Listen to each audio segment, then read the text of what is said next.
Hello everybody. So today I am here to talk about hair growth.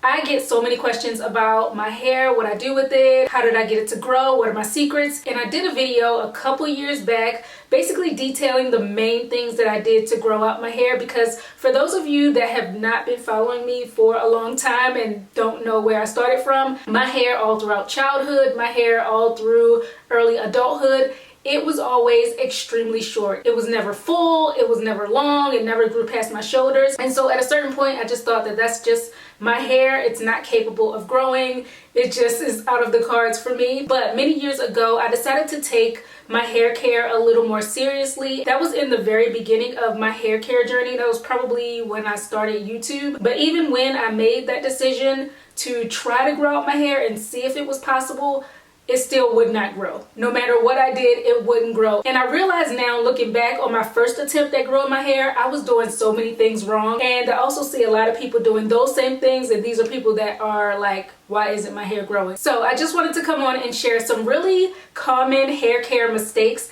that may be preventing your hair from growing, and just kind of walk you through how I went from really short, thin, brittle hair that just would not seem to grow to longer, fuller, healthier hair. My hair now, I am super happy with it. I never in a million years thought that I could get a full, gigantic puff like this with just my natural hair. So on to 10 things that you might be doing right now that is keeping your hair from growing. And by the way, when I say keep your hair from growing, I don't mean that literally, because our hair is always growing. It's always in a growth cycle. A lot of people aren't seeing the growth. A lot of people aren't seeing their hair getting any longer because it's breaking off faster than their growth rate. And yeah, just wanted to make that clear before we start. But the first thing is using too much heat. Things like a blow dryer, a flat iron, a curling iron, anything like that. Using them too often can really damage your hair. Heat tools and heat styling, they can make weak points in your hair, thinner points in your hair, and those are more prone to breaking and snapping off. It can also make your hair feel rougher over time. I know a lot of times when you flat iron your hair, it feels really smooth at first, but as time goes on, it really can damage the cuticle. It makes it frizzy. All that stuff can happen just from heat damage. And before I had my hair routine down, I never knew that I could get my hair into a style without some type of heat styling. When I was relaxed, I would flat iron my hair so it would be straight and silky. When I went natural, I would blow dry out my hair because I thought that was the only way to get it to be manageable. But there are so many ways you can style your hair without using heat tools. I'm right now on a no heat challenge for 2020, so I have not used heat on my hair. It's July. This is what, month 7, and you guys can see, just go through my videos, you can see all the different styles I have had this year alone. So it's definitely possible, it's definitely doable to be nicely coiffed without heat damaging your hair. But if you are one of those people that is using a hot tool, I would recommend using heat on your hair no more than once or twice a month. If you can go even longer than that, even better. But using heat on your hair once a week or even several times a week like some people, it really is not, in my opinion, good for your hair. You really want to try to extend the time between heat styling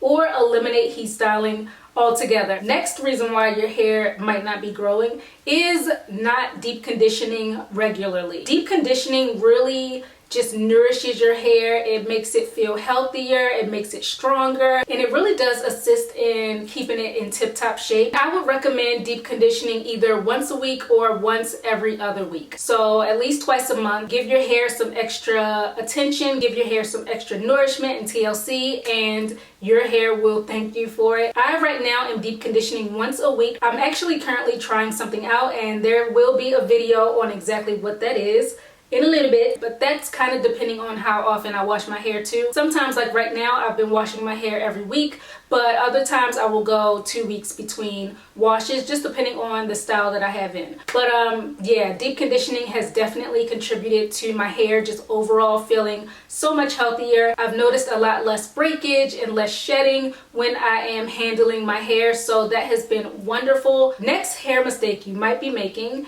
is detangling your hair when it's dry. I always recommend, especially for those of us with natural hair, curly, kinky, coarse, detangle your hair when it's wet and when it's saturated with conditioner. Detangling while your hair is dry, it's just a lot of friction, especially like I said in coarse hair. I have been doing my detangling in the shower when I do my wash days, and you guys have seen videos of my wash day. If you haven't, I'll link it below so you can see exactly what I do. But detangling on wet hair with conditioner just makes the process so much easier. It helps whatever detangling tool you're using, your fingers, a brush, a comb, to just glide right through. And doing it that way, you lose a lot less hair. That water and conditioner combination helps you to keep more of your hair on your head, which is what we want. And for this, you definitely want to find a conditioner that works for you and that gives you a lot of slip. I've tried so many conditioners and there are a lot of bad ones.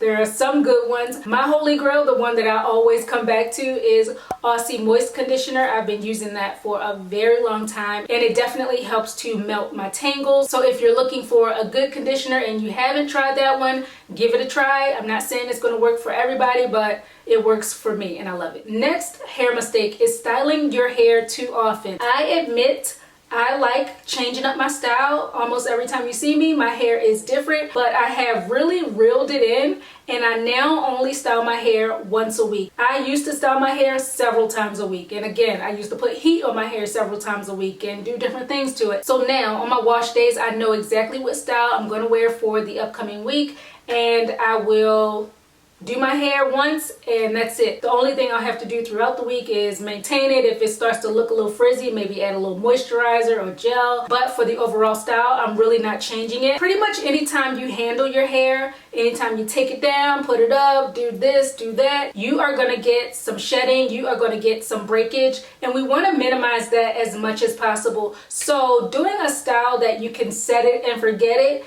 is going to be something that can help you to grow out your hair. Protective styles are really, really good for this, especially ones where your hair isn't rubbing directly on your clothes. So styles like buns, puffs, twists, braids, those are so good for your hair because they help you keep your hands out of your hair and keep the manipulation down. So you definitely don't want to style your hair too often. Find a style, stick with it for a week, maybe more, and then move on to the next one, but try not to style your hair every single day. Next, wearing styles that cause too much tension. I'm talking about things like super tight ponytails, really tight braids. You know how you see people get braids and then their scalp gets bumps and it gets really red. Stuff like that can rip out your hair at the root. Sometimes that is irreparable. You definitely want to make sure that any style you get is not too tight and it's not pulling too much to where it's super uncomfortable to wear. If you don't want bald spots, if you don't want bald edges, make sure you're not putting too much tension on your hair. Next, poor diet and not getting enough water. This is so cliche, but it's very true. You are what you eat. Sometimes your hair growth can be stunted because your body just doesn't have the necessary nutrients it needs for your hair to flourish. So you want to make sure you're getting in a lot of fruits. You want to make sure you're getting in a lot of vegetables. You want to make sure you're getting in some healthy fats. You want to make sure you are drinking enough water on a daily basis. Water is the key to life. Water, you need water for every type of bodily process. Back in the day, my diet was absolutely terrible. I ate a lot of fast food. I didn't eat a lot of vegetables. I hardly drank water. But when I went plant-based and when I started increasing my water intake, I definitely saw a significant improvement in my hair, in my rate of growth. And a lot of people ask me if I thought that my diet change had any impact on my hair, and I really do believe it helped tremendously. How you treat your body on the inside, it really does show up on the outside. Next thing, not moisturizing your hair, and especially the ends of your hair. Sadly, back in the day, I never moisturized my hair because I just thought it weighed it down, it wouldn't work, especially when I was in my flat ironing days. I just couldn't apply moisturizer because my hair would revert, it would get fluffy, frizzy. So I really didn't moisturize and my hair paid for it because it never, it just never went anywhere. But moisturizing your ends is a must in my opinion because the ends of our hair, they're the oldest and they're also the driest. Our scalp produces sebum, which is a natural oil that can nourish the top parts of your hair, the hair at the root, but down towards the bottom it can get super dry and brittle, and that dryness can lead to breakage. So if you want your hair to grow, you definitely don't want your hair to be breaking. So in order to avoid that, you want to moisturize your ends. You want to keep your ends hydrated. You want to keep them soft and pliable, so that way when you are going to style your hair, you get a lot less breakage. For me, if I have my hair in a protective style like cornrows or twists, I will take a cream moisturizer. I will just slather it on my ends at night, and then by the morning it's already soaked in, it's penetrated my hair, and my hair feels super soft. My ends don't feel rough. For a style like this, I will just take a moisturizer in a spray bottle, and at night I will spray my puff. Extremely easy. If I'm wearing something like box braids, I will still take a spray bottle of moisturizer and oil and spray those braids so that it penetrates down in my hair underneath. My real hair is still getting that moisture. The next thing that I noticed a lot of people not doing is they're not stimulating their scalp. I have previously talked about how I like to massage my head. I do that a couple times a week. I don't use oil usually when I massage my hair, by the way. Sometimes I will use my fingers. Other times I will use my little handheld electric massager tool. And either way, whatever you want to do, simply getting the blood flow to your head to better circulate can really help with hair growth. And any problem area you may have, like if you have a thinning spot in your hair from tension, if your edges are thinning because of styling or what have you, just whenever you apply your moisturizer, massage that in, really get your scalp circulating, and it just brings more nutrients, more blood flow to your hair follicles, which can help increase your growth and even regrow hair that was lost. So I swear by scalp massages, scalp stimulation. You only have to do it for 5 to 10 minutes, maybe a couple times a week. But if you stick with it along with a healthy hair regimen, you should begin to see results. Using the wrong products. This is something that is a bit of trial and error. It took me years to figure out products that really work for my hair, because I would see people use this and that, and I'm like, ooh, that made her hair look so bomb. Let me use this, and it just... So this may take you a little time, but make sure you use products that actually make your hair feel good, make your hair look good. And just because something worked for the next person, it doesn't mean it's going to work for you. But finding those key items have helped so much in just the overall manageability of my hair, which in turn leads to me not losing so much hair when I'm styling and when I'm doing any type of process with my hair. So figure out the key things you want. Try to keep it as simple as possible. You don't want to overcomplicate things. You don't want to have to use a million products. And finally, not protecting your hair while you sleep. We toss, we turn, we move all about.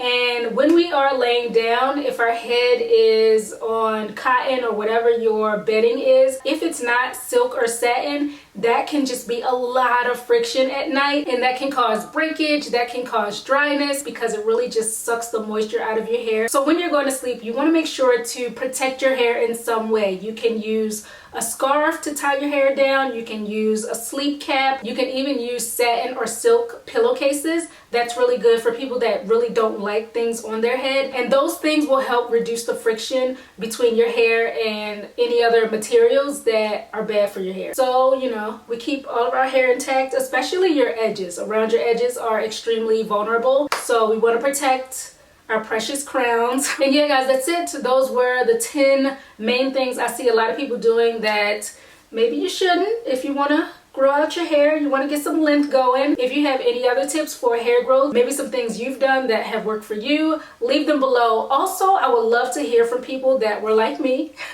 and you had short hair pretty much all your life, and you changed up some things and now your hair has really taken off. Let me know what you did. I want to compare and see if we're similar, so leave that all down in the comment section. But yeah, I'm gonna go ahead and get out of here, guys. Thanks so much for watching, and I'll catch up with you soon on my next one. Peace.